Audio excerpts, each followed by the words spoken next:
Notre plaisir d'être avec vous se renforce également du fait que nous sommes politiquement dans le même camp, le camp de l'Algérie, le camp de ceux qui respectent les institutions de l'État et à leur tête le président Abdelaziz Bouteflika.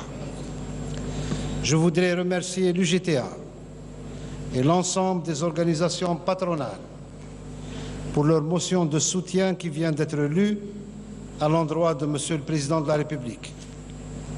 Cette motion vient en droite ligne avec l'attitude de la grande majorité de notre peuple qui ne manque aucune occasion de réitérer son soutien, son appui, son respect et même son affection au président Abdelaziz Bouteflika. Cette communion du peuple avec son président est la conséquence logique de la politique mise en œuvre depuis 18 années, une politique grâce à laquelle la paix est revenue dans le pays, le développement humain s'est densifié partout, alors que le développement économique a connu un essor réel. Ahmed Yahia qui est revenu également sur les mesures prises par le président de la République pour juguler la crise que traverse le pays. Je vous propose de l'écouter. La relance de l'investissement public, avec en 2018 un budget d'équipement de plus de 4 000 milliards de dinars, en hausse de plus de 1 000 milliards de dinars comparativement à l'année 2017. Et là, je vous parle des 1 000 milliards de dinars en plus destinés à l'investissement. Je ne parle pas de 900 milliards qui sont destinés à rembourser les créances ou à rembourser la CNAS. Ces crédits comporteront près de 250 milliards de dinars directement destinés au développement local. Mieux, le budget pour l'année prochaine comprendra également plus de 260 milliards de dinars destinés à la bonification des taux d'intérêt. Deuxièmement, la remise en activité de l'intense programme de soutien à l'agriculture décidé par Monsieur le Président de la République en 2009 et malheureusement contrarié par la crise financière ces dernières années.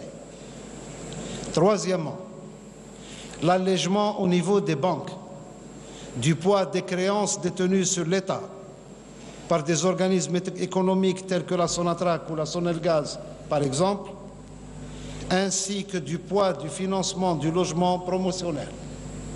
Ce faisant, des montants très importants de liquidités seront de nouveau disponibles au niveau des banques pour les crédits bancaires à l'investissement. Quatrièmement, la réactivation du Fonds national de l'investissement pour accompagner des investissements majeurs.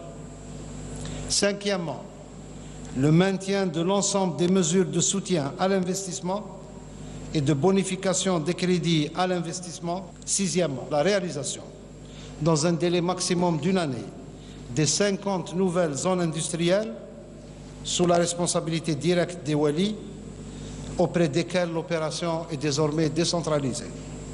Septièmement, une décentralisation accrue au niveau des wilayas de tous les actes et procédures liés aux investissements, qu'il s'agisse des démarches auprès des guichets uniques locaux ou qu'il s'agisse de l'accès au foncier industriel.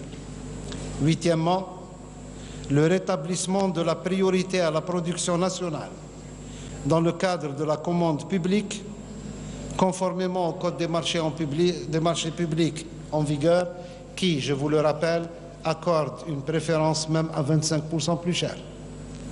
Neuvièmement, le recours aux appels d'offres nationaux pour toute réalisation publique. L'appel aux entreprises étrangères de réalisation deviendra ainsi l'exception lorsque l'outil national ne sera pas en mesure de la prendre en charge. Dixièmement, enfin, la mise en place de mesures de sauvegarde du marché national pour réduire le volume des importations, préserver les réserves de change, mais aussi pour permettre à la production nationale et à l'entreprise nationale de se réapproprier le marché local.